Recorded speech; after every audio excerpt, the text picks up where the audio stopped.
There was peace and prosperity in the land as the new year dawned. No Vietnam, no Watergate to tear the nation apart, no urban chaos or campus upheaval, no violent demonstrators swirling through the streets. Instead, Americans in January 1978 were caught up in the frenzy over Star Wars, the Super Bowl, and the Sex Pistols, the sensational new punk rock group from England. Overseas, tragedy marred the very first day of 1978, an Air India jumbo jet crashing into the Arabian Sea, killing all 213 people aboard. Jimmy Carter was on the road, traveling across Asia as the new year began. Prophetically, perhaps, in view of what was to happen over the next 12 months, the president spent New Year's Eve with the Shah of Iran, expressing support and friendship for the elegant monarch. They talked about Iran's desire to buy U.S. combat jets and of America's efforts to curb oil imports. And the next morning, the first day of 1978, President Carter spoke about the Middle East with the Shah and another visitor, King Hussein of Jordan, and the president was pleased with the outcome of the talks. In the afterglow of Anwar Sadat's historic journey to Jerusalem, there was a mixture of anxiety and hope in the Middle East. On January 3rd, President Carter met with King Khalid of Saudi Arabia and talked about peace. And the president's next stop was Egypt, where he acknowledged what he called the legitimate rights of the Palestinian people. There must be a resolution of the Palestinian problem in all its aspects. The problem must recognize the legitimate rights of the Palestinian people and enable the Palestinians to participate in the determination of their own future. For his part, President Sadat again insisted on Israel's withdrawal from the West Bank and the Gaza Strip, and he urged full participation in the coming negotiations. In the peace process, we welcome all the parties concerned, and they are welcomed whenever they find it convenient to them, because this time, as I have already repeated before, we are heading towards peace and real peace in the area, permanent peace. On the economic front, the dollar plunged to new lows against European currencies, and on Wall Street, stock prices fell sharply in the first trading session of the new year. By the end of the week, the Dow Jones averages had dropped below the 800 level. Money problems were also plaguing the famous Radio City Music Hall in New York. I'm announcing the closing of Radio City Music Hall at the end of the 1978 Easter show on April 12th, because we can no longer sustain the losses which have reached $2.3 million in 1977 and are projected at $3.5 million for 1978. The Rockettes were as shocked as anyone else by the announcement. When we saw the notice on the board that we had a meeting at 10 o'clock, I told everybody I had it all figured out, that Radio City was going to be declared a national landmark. We're all going to come in and have a big party and a big press thing. I came and found out I lost my job instead. Oh, I heard it on the news. I almost fell out. In fact, I did fall out of bed. But at the last minute, New York came up with enough money to keep the legendary showplace of the nation alive for at least another year. In New York, a new administration, led by Mayor Edward Koch, struggled to put together still another financial plan that would save the city from fiscal ruin. And in California, disgruntled homeowners, reflecting national concern over soaring property taxes, collected signatures for a constitutional amendment on the June ballot that would limit the tax. On January 11th, President Carter launched a big push for the Big Ditch, sending Secretary of State Cyrus Vance on a cross-country tour to drum up support for the Panama Canal treaties. And the Secretary spoke out loud and clear. Through this treaty, we can secure definitively and permanently our right to use the canal and to protect it. It is a place for us to put the lie, once and for all, to the worn-out charge that we Americans are interested only in making the Southern Hemisphere safe for our own economic interests. Then, with HEW Secretary Joseph Califano leading the attack, the administration declared war on cigarettes in a campaign designed to help the nation's 53 million smokers kick the habit. I believe that we have a responsibility as a society to give them reliable information on the other side, that smoking is unhealthy, dangerous, socially expensive, and a leading cause of premature death. That smoking is indeed public health enemy number one in this country. Among tobacco farmers and cigarette makers, Califano became public enemy number one. William Dwyer of the Tobacco Institute put it this way. I think smokers are going to be disappointed because of the millions of dollars Mr. Califano wants to divert now from the research that might have told them how real or how imaginary the health questions really are. And among the anti-smoking community, all the radical people who want the government to make our own individual smoking as well as general lifestyle decisions for us, I suspect they're going to react that this program is much more of a whimper than a bang. Farmers generally were dissatisfied with the Carter administration over price supports and other money matters, and as they continued their strike, they focused their attack on Secretary of Agriculture Bob Berglund. For example, Craig Bryant of the American Agricultural Movement. We are circulating petitions throughout the farming and ranching sectors in the United States, beginning today, asking farmers and ranchers to sign the petition to encourage President Carter and the Senate and everybody else to ask for Berglund's resignation. And we feel that it'll bring great support because the man he's a two-faced politician. In Nicaragua, a newspaper editor opposed to the regime of President Anastasio Somoza was shot to death, and that murder touched off a wave of rioting in the capital city of Managua. Back home on Friday, January 13th, a sorrowful announcement from Waverly, Minnesota. Senator Humphrey passed away quietly in his sleep at 9:25 p.m. At his bedside were his wife, Muriel, as well as his sons, Skip, Bob, and Doug, and his daughter, Nancy. The senator was comfortable throughout, and he suffered no pain. President Carter led the nation in tribute, and former President Nixon came to the Capitol Rotunda to pay his respects, making his first appearance in Washington since his resignation almost 3.5 years earlier. They held a funeral service in Minnesota, and Vice President Walter Mondale gave the eulogy. He never found a person who was not worthy of his time, concern, and love. Where others wearied, he took strength. Where others turned aside, he embraced. Where others snarled, he smiled.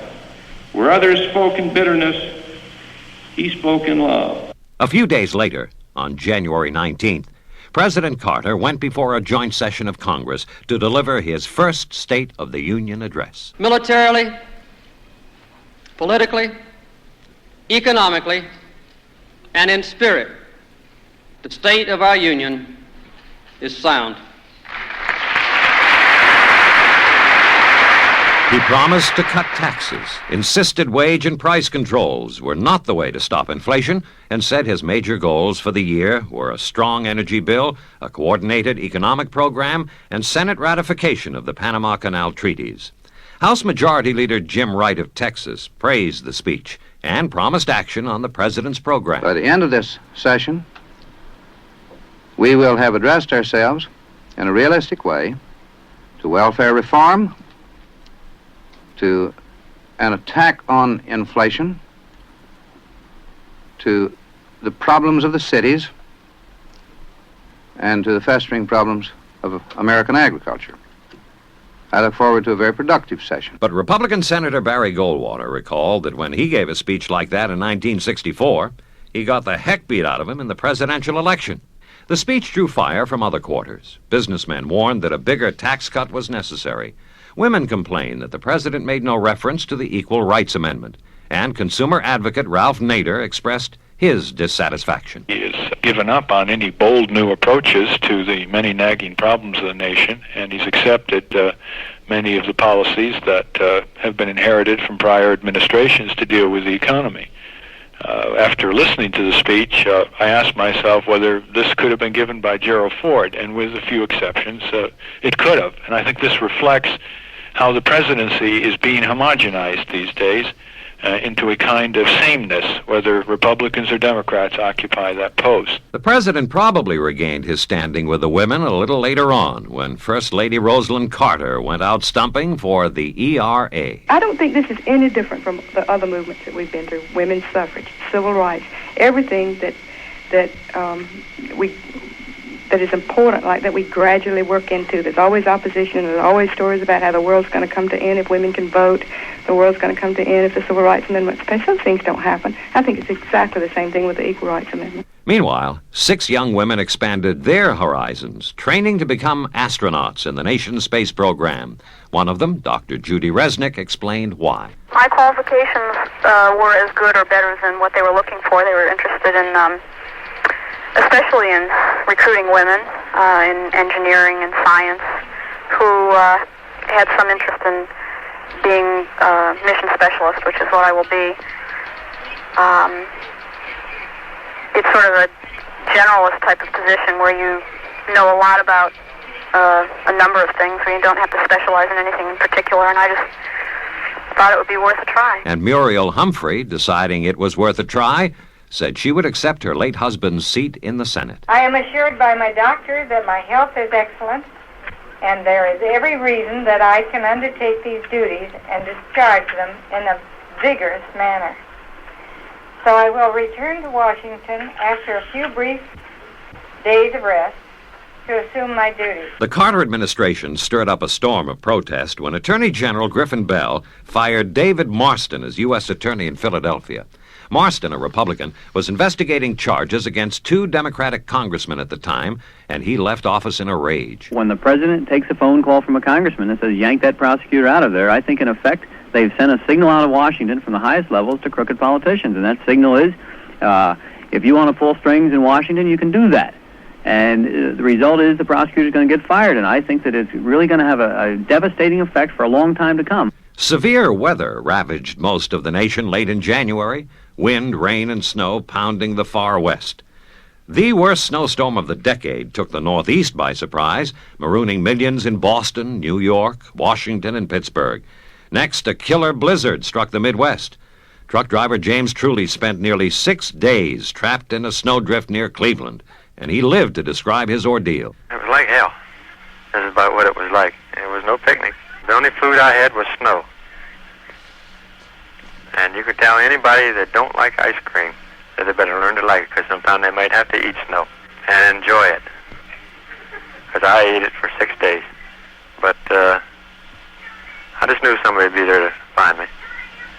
And I just sat there and prayed and hoped and waited. And I said to myself, I said, if anybody finds me, my brother will find me. And he did. Even as people coped with the elements, a new kind of threat came out of the sky. A crippled Soviet satellite with a nuclear reactor aboard re-entered the Earth's atmosphere and disintegrated over a lightly populated section of northwest Canada. The first time I saw it, I thought, well, it's a jet and it's on fire, because it had this long trail of, like a flame behind it, eh? And then I realized that the main part, which I thought was a jet, was like a real bright fluorescent light, is the way I would describe it. There were reports of some radiation in the area, and after several anxious days, President Carter suggested that the Soviet Union join the U.S. in an agreement that would ban nuclear material in space satellites. With the Mideast negotiations stalled, Anwar Sadat came to the U.S. early in February for talks with President Carter, and after a weekend meeting at Camp David, the Egyptian president warned that Israel was wrong to use the Sinai settlements as leverage in the bargaining. If the Israeli government thinks that it can use these settlements as a leverage in the negotiations, the answer is no. A little later in February, the Carter administration touched off a new furor when it revealed plans for a major arms sale to Egypt and Saudi Arabia, as well as to Israel. Prime Minister Menachem Begin urged the U.S. to reconsider. I appeal to the President to reconsider his decision about supply of those offensive and most sophisticated weapons to countries which threaten war against Israel. On February 18th, Arab terrorists on Cyprus killed the editor of Egypt's leading newspaper, Al-Ahram, and then took 15 people hostage aboard a jetliner at the airport near Nicosia. Egyptian commandos made a lightning raid the next day and freed the hostages in a bloody shootout with Cypriot soldiers. Back in Cairo, President Sadat railed against the terrorists. Whoever tries to commit anything against Egypt, whatever his nationality is, we shall be after him. Even to the end of the world. On the domestic front, in February, the U.S. Senate voted to confirm federal Judge William Webster as the new director of the FBI, and he pledged to uphold that agency's tradition. I hope to vindicate the President's confidence in me as someone qualified to continue to build the Bureau into the great organization it has been and will continue to be. As February came to an end, the nation's faltering economy continued to show signs of trouble. New government figures revealed that home construction slumped in January because of the weather. Retail sales that same month registered the sharpest drop since 1964, and the Labor Department warned of worsening inflation ahead. At the same time, the stock market fell to its lowest level in 34 months. March brought the grisly discovery that Charlie Chaplin's body had been stolen from the Swiss cemetery where it was buried 2 months earlier. The comedian's remains were later recovered and 2 suspects seized as the grave robbers. On March 3rd, Prime Minister Ian Smith and 3 black nationalist leaders in Rhodesia signed a history-making agreement providing for black majority rule in that racially torn country by the end of the year, and Smith proclaimed, "We are all equals now."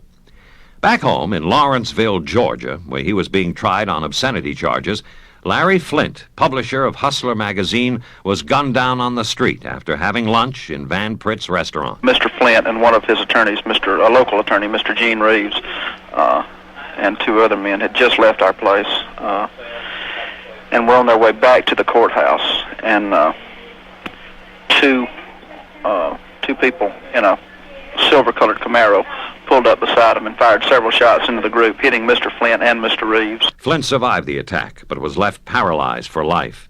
In another tragic incident later in March, 73-year-old circus star Carl Wallenda plunged 100 feet to his death before stunned onlookers in San Juan, Puerto Rico. An eyewitness described the accident. The wind was very, very strong, very powerful, and he couldn't balance himself properly. Until then, he had been halfway across between the 2 buildings. But at the other point where he was going, the wind seemed to be stronger, and he was trying to balance himself with a bar he uses. And finally, he just couldn't hold on too well, and the bar, either he threw it off or he fell off. He fell down, started to fall down. He grabbed onto the cable with one hand for a few seconds only, and then he plunged to the sidewalk. Death took a heavy toll in the entertainment industry during the first 3 months of 1978. Comedian Jack Oakey, Hollywood stars Oscar Homolka, Wendy Barry, and Ilka Chase, and one of the original ink spots, Bill Kenny. The literary world lost Faith Baldwin, the novelist, Phyllis McGinley, the poet, Walter Kiernan, the columnist, and the sports world mourned the death of Joe McCarthy, who managed the New York Yankees to 8 pennants in the 30s and 40s. In Washington, the Senate confirmed G. William Miller's nomination as chairman of the Federal Reserve Board, replacing Arthur Burns. A new vote showed the coal miners rejecting, by a 2-to-1 margin, another tentative agreement, and this time, President Carter moved swiftly to invoke the Taft-Hartley Act, ordering the strikers back to work. Coal supplies have been reduced to a critical level throughout the Midwest. Tens of thousands of people are already out of work because factories have laid off workers to conserve fuel. Power curtailments have reached 50% in Indiana, 30% in West Virginia, and critical levels in other parts of the Midwest. Almost 3 weeks later, on March 24th, after defying the president's back-to-work order, the nation's coal miners finally voted to approve a new contract, ending their longest strike ever, over 100 days. Terrorists struck in Israel in March, hijacking a bus along the Mediterranean coast, and at least 30 passengers were killed in a gun battle that followed. Israeli jets roared over Lebanon in retaliation. Prime Minister Begin postponed a planned visit to the U.S., bitterly denounced the PLO attack, and warned that Israel would cut off the evil arm of the terrorist organization. And within days, Israeli troops were invading Lebanon to root out the terrorist bases. Begin defended the move. It was an act of legitimate national self-defense. It is our inherent right to defend our people and our country in order to make sure that any attacks upon them will not be carried out in the future. Meanwhile, there was an outbreak of terrorism in the Netherlands. South Moluccan gunmen seizing more than 70 hostages in a government building in the city of Assen before they were quickly overpowered by Dutch Marines. And in Rome, on March 16th, members of a left-wing guerrilla group known as the Red Brigades kidnapped former Italian Prime Minister Aldo Moro at gunpoint, killing his 5 bodyguards. In France, the coalition government defeated a combination of socialists and communists to win the second round of legislative elections and hold on to its comfortable majority in the National Assembly. Back home, after a lengthy and often stormy debate, the Senate approved a Panama Canal Neutrality Treaty with just 1 vote to spare, and President Carter expressed his gratitude. The people of our nation owe a debt of thanks to the members of the United States Senate for their courageous action taken today in voting for the Panama Canal Neutrality Treaty. Former Representative Richard Hanna of California pleaded guilty to conspiring with South Korean rice dealer Tongsun Park and the Korean CIA to defraud the U.S. And Representative Charles Diggs of Michigan was indicted on charges of payroll padding and mail fraud. And on March 23rd, the Senate passed and sent to the President for his signature a bill raising the mandatory retirement age in the nation from 65 to 70. As March came to an end, President Carter was back on the road, heading for South America and Africa. He got a rousing welcome in Venezuela, speaking Spanish to the crowd at the airport in Caracas. La paz, la justicia entre individuos y entre naciones. Then, addressing his remarks to President Carlos Perez of Venezuela, President Carter even managed to joke about 2 of his most pressing problems back home, the rising cost of oil and the declining value of the dollar. I speak a little better Spanish than I understand, and I may have gotten a few words of the President incorrectly, and I'm sure he'll correct me tomorrow morning if I make a mistake. But I would like to thank him for his offer to reduce the price of oil 5% each year for the next 5 years, and to lend the United States enough to balance our budget next year. Thank you very much, Mr. President.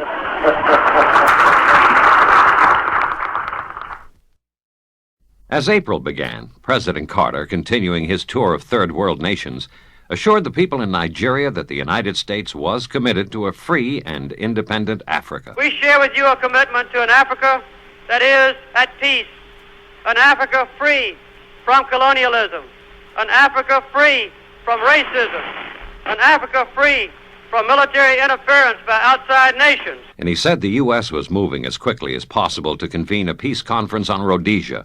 The president also issued a veiled condemnation of Soviet and Cuban troops in Africa. Africans are completely able to resolve their own differences in Africa as it relates to political and military encounters. And the intrusion of outside forces into African disputes can only aggravate them and exaggerate the death and suffering of people in this continent. At the same time, the Carter administration let it be known that it had decided to end the arms embargo against Turkey, imposed after Turkish troops invaded Cyprus in 1974.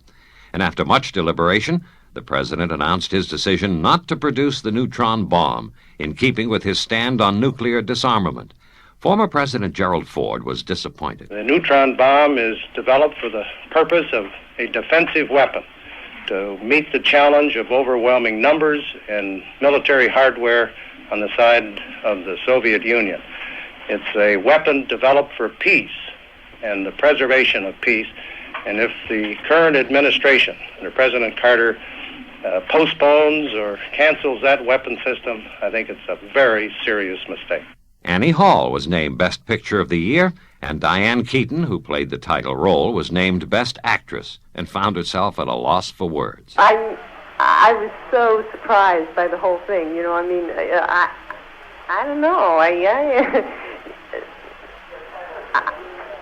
Yeah? I'm sorry. I know. I'm speechless. I don't know what to say. Woody Allen, who co-starred in the film, also won an Oscar for his writing and direction. And Richard Dreyfuss was named Best Actor for his performance in The Goodbye Girl. James Earl Ray, still behind bars, once again denied he killed Dr. Martin Luther King, Jr. I did not shoot Martin Luther King, but of course now don't mean too much with Watergate. public seeing various individuals denying things there. However, I think we have, based on investigations in the last 3-4 years, know enough now what the case can be resolved if there is a trial. Former Representative Otto Passman of Louisiana was indicted for conspiring with Tongsun Park to defraud the United States. And Park himself, testifying before the House Ethics Committee, admitted he had given a total of $850,000 in gifts and campaign contributions to President Nixon's re-election committee, to 30 former and present members of Congress, and to several unsuccessful candidates. But he insisted. My respect for my friends in Congress was such that I never made any attempt to twist their arms or tell them how to vote. I took them as someone who are not only hardworking people, but with a great deal of intelligence of their own. The economic picture in the nation continued bleak. The Commerce Department reported that the biggest U.S. trade deficit in history occurred in February, imports exceeding exports by $4.5 billion. The Labor Department disclosed that unemployment rose in March for the first time in 7 months. And President Carter hit a new low in the polls in April, 54% of the people voicing disapproval of his economic programs. Former President Ford was among the critics. The Carter administration obviously has not done well in managing our economy. Inflation is up. The cost of living is soaring. Federal taxes are up.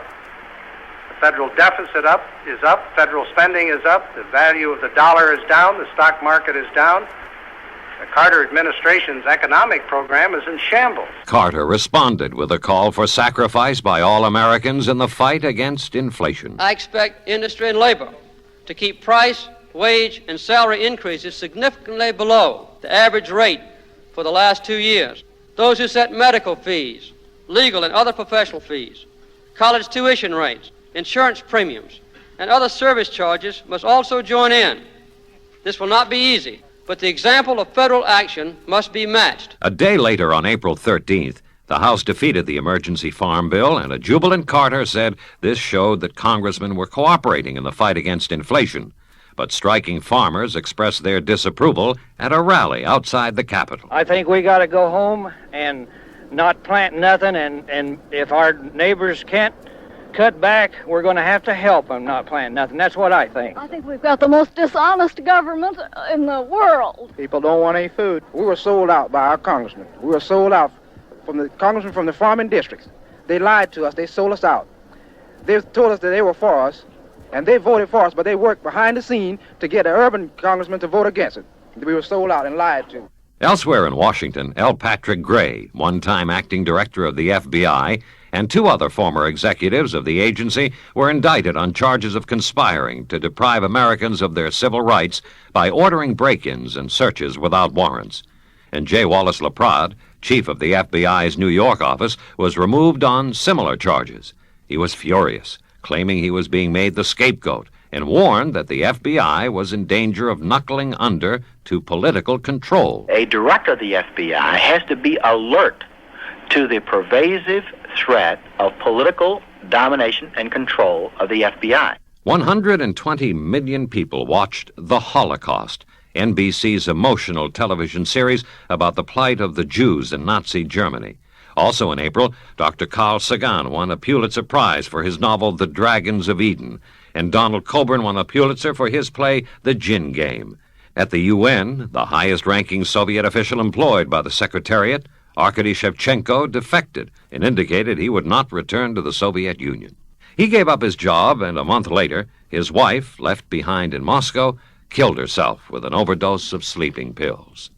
The stock market, for no apparent reason, began to break out of its winter slump in April, the Dow Jones average heading for the 800 mark and beyond on some of the heaviest trading days ever. On April 17th, the big board registered record sales of 63.5 million shares, and the following day, adding to President Carter's delight, Vice President Mondale announced that the U.S. Senate, with just 1 vote to spare, agreed to relinquish the Panama Canal by December 31st, 1999. On this vote, the yeas are 68, the nays are 32. 2/3 of the senators present having voted in the affirmative, the resolution of ratification as amended is agreed to. In Panama City, President Omar Torrijos called it one of the greatest and most awaited triumphs in his nation's history.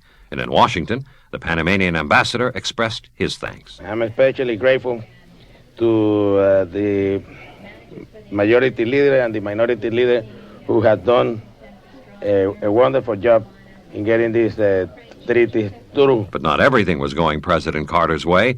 3 senior Democrats on the House Ways and Means Committee warned that Congress would not pass the tax bill the president had proposed. And the House was still stalling on his energy program, exactly 1 year old on April 20th, as some Republicans playfully reminded the president as they sang happy birthday to the administration's energy package. Happy birthday to you. Happy birthday, dear Energy Plan. Happy birthday to you. The president insisted the nation could not afford to wait any longer, and he pleaded with Congress to fulfill its duty to the American people. Within days, there was a breakthrough. House and Senate conferees reached agreement on natural gas pricing, a crucial step toward passage of the administration's energy program. Halfway around the world, on April 20th, a routine flight turned into a nightmare for more than 100 passengers aboard a South Korean airliner. It strayed over the Soviet Union en route from Paris to Seoul and was forced down in the Arctic wasteland. A Soviet jet fighter fired on the plane, killing 2 passengers and injuring 10 others. And one surviving passenger later said only skillful maneuvering by the pilot prevented a major tragedy. It was wonderful. Everybody in that plane owes their lives to the actions of this man and the way he landed that plane. He landed that plane in an area which I should imagine would have been impossible if looked at. But he landed it without so much as anybody getting a slight bruise, within just a few feet of some trees, and we landed, and we stopped. There was no fire, nothing at all. It was a miracle. Back home in April, Shirley Temple Black, the dimpled child star of the good ship Lollipop and Little Miss Marker, turned 50. Patty Hearst was sent back to prison after the Supreme Court refused to review her conviction for bank robbery. Former First Lady Betty Ford revealed that she was addicted to alcohol as well as to the medication she had been taking for arthritis. And former Representative Richard Hanna got 6 to 30 months in prison for conspiring to defraud the U.S. in the Korean influence buying scandal.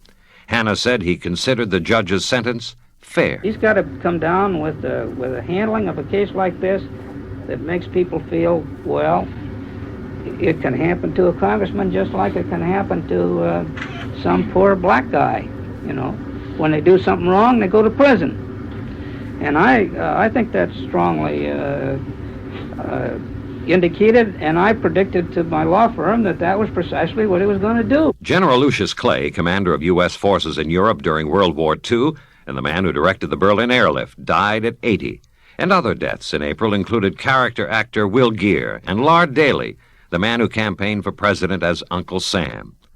Tragedy struck in Willow Island, West Virginia on April 27th when scaffolding inside the cooling tower of an unfinished power plant collapsed, plunging 51 workers to their deaths. One worker on the ground said the victims just started dropping down like dominoes. Another said it was like watching a disaster movie. Something like you've never seen before in your life, something like you'd seen in a movie, like a Poseidon Adventure or something.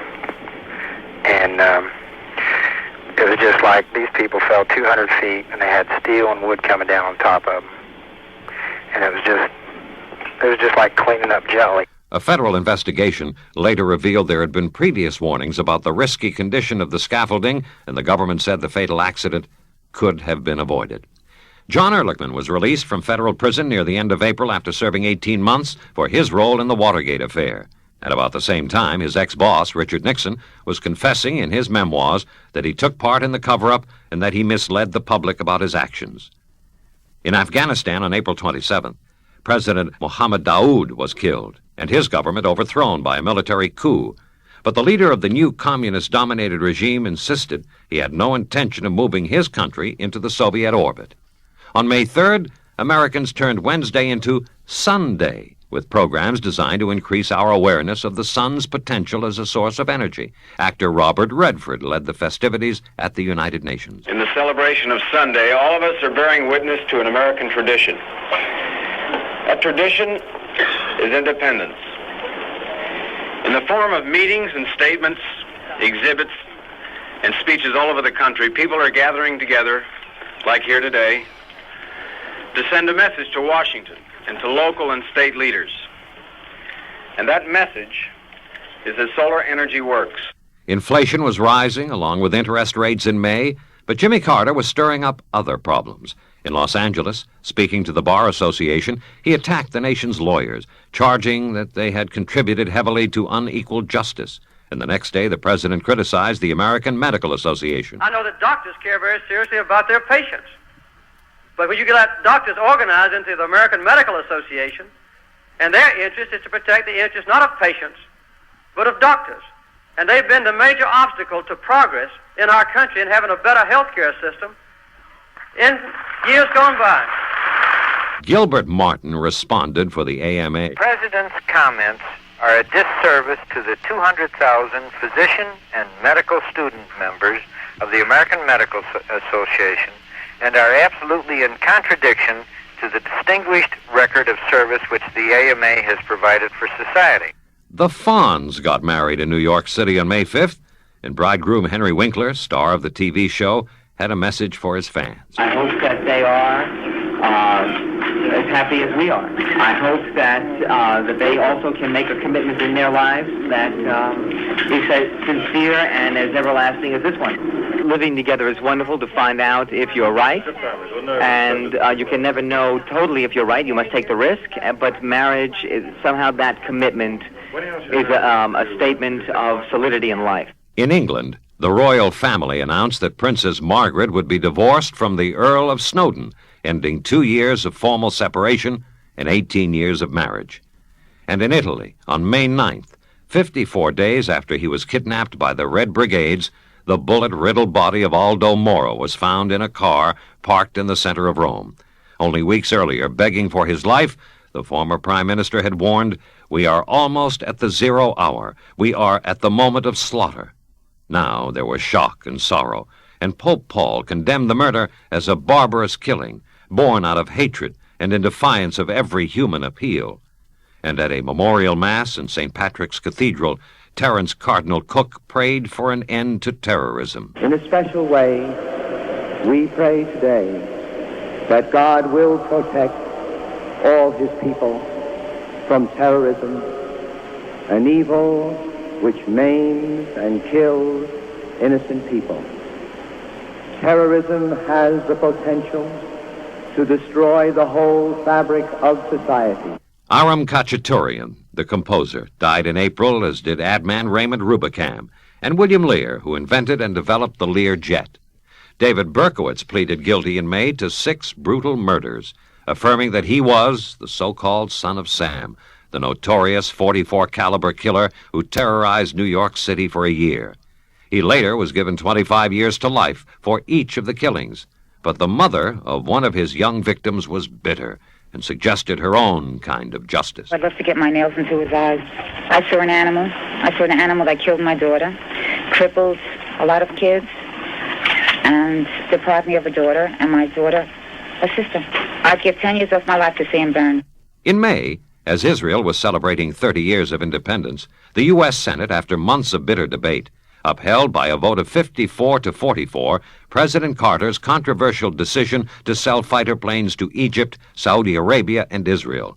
In Tel Aviv, Prime Minister Begin deplored the action. The commitment given to Israel in September 1975 was an absolute one and unconditional, and there was no justification whatsoever to connect it with any supply to countries which are in a state of war with Israel. Meanwhile, in Africa, communist-backed Katangan rebels from Angola attacked Shaba province in Zaire, the old Belgian Congo.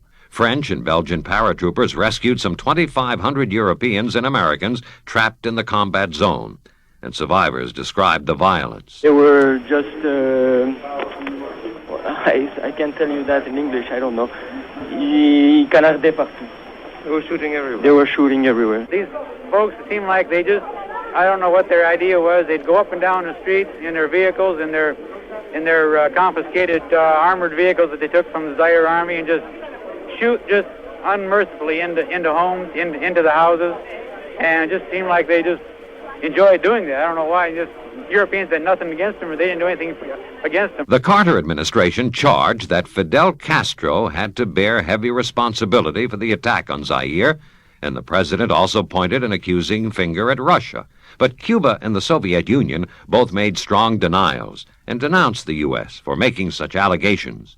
On the political front in May, Governor George Wallace of Alabama made an important announcement. Even though you've been very generous and kind to me, have offered me much support, money and otherwise, I will not be a candidate for the United States Senate. And Senator Edward Brooke of Massachusetts admitted he lied about a loan during his divorce proceeding last year, a revelation that triggered a series of investigations and ultimately led to his defeat for a third term.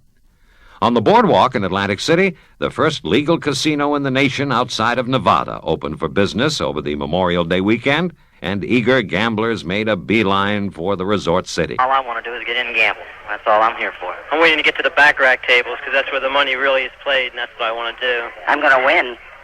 What makes you think you're going to win? I'm lucky. I'm happy to be here. Why? So I can get enough money to pay the rent. The cost of mailing a letter first class went up again, 15 cents as of May 29th. The Labor Department reported that consumer prices jumped by 0.9% in April, the largest increase in more than a year. The good news from the government was that unemployment in the nation was at a 3.5-year low. And as May ended, the U.S. Supreme Court, in a 5-3 ruling, upheld the right of police to make a surprise search of a newspaper office, arguing that the press has no claim to advance warning. The editor of the paper involved in the court case reflected what many other news people were thinking when he warned that the decision would severely limit investigative reporting. As far as I'm concerned, we might as well set up a desk at the front door for a policeman, because there's no way we can maintain confidentiality for our sources if the police can look at that information any time without warning. In June, still seething over Soviet military activity in Africa, President Carter, in a speech to the graduating class at the U.S. Naval Academy, bluntly told the Russians to choose between confrontation or cooperation. Both nations must exercise restraint in troubled areas and in troubled times. Both must honor meticulously those agreements which have already been reached to widen cooperation, naturally and mutually limit nuclear arms production, permit the free movement of people and the expression of ideas, and to protect human rights. And Russian author Alexander Solzhenitsyn stirred up a storm on another campus when he told the graduating class at Harvard that the West, and the U.S. in particular, had lost its civil courage. In California, voters approved Proposition 13, the controversial amendment cutting taxes in the state from $12 billion to $5 billion. It symbolized the tax rebellion stirring across the nation, and in Washington, Bill Brock, chairman of the Republican National Committee, said this would be the major issue for his party in the coming midterm elections. I think it'll be an enormous issue in November. I think it'll be an issue that Republicans certainly going to run on, because we've been trying to cut taxes for some time now in the Congress and have faced very strong Democrat opposition. Our governors, our gubernatorial candidates, are going to be running against Democratic governors that have imposed these tax increases. Democratic Senator Edward Kennedy warned that the taxpayer revolt, if not handled properly, could cause serious harm. Our job is to understand the meaning of Proposition 13 and to carry out its mandate wisely, so that it becomes an effective warning shot across the bow of government and not a shot below the waterline of the America ship of state. But Howard Jarvis, the author of Proposition 13, came to Washington to give Congress some advice about implementing his plan. I think we have to put a limit on spending in the federal level in some manner. I don't know just exactly how it can be done. It's very difficult, I think, to do. We're giving some thought to what we might do.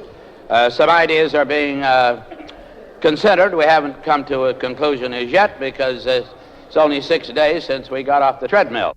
On Broadway, the musical On the 20th Century, a new version of the old John Barrymore Carole Lombard movie, dominated the annual Tony Awards, taking honors in 5 categories. But another show, Ain't Misbehavin' was named Best Musical of the Season. Liza Minnelli won a Tony for her role in The Act. June brought wedding bells in Monte Carlo when Princess Caroline and Philippe Junot exchanged vows in the same room where the bride's parents, Prince Rainier and Grace Kelly, were married in 1956.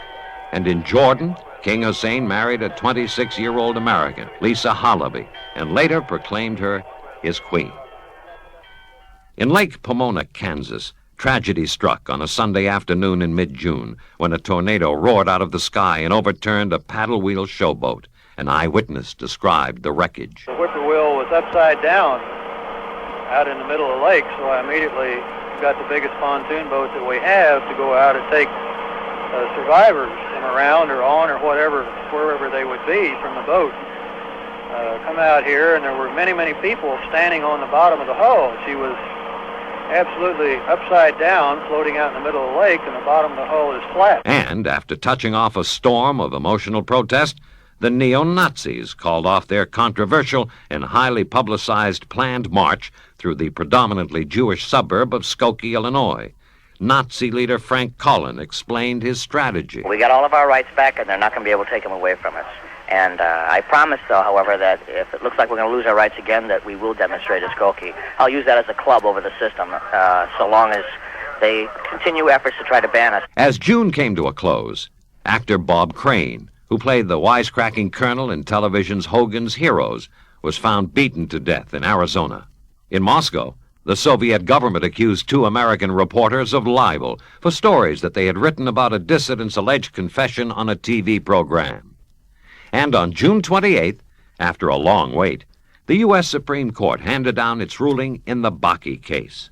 In 2 5-4 decisions, the High Court affirmed the constitutionality of college admission programs that give special advantage to blacks and other minorities to help remedy past discrimination. But the court also held that Alan Bakke must be admitted to the University of California Medical College at Davis, arguing that the college's program was invalid because it was inflexible and biased against white applicants such as Bakke. It was an historic decision, compared by some to the court's ruling a quarter of a century earlier that outlawed segregation in the nation's public schools.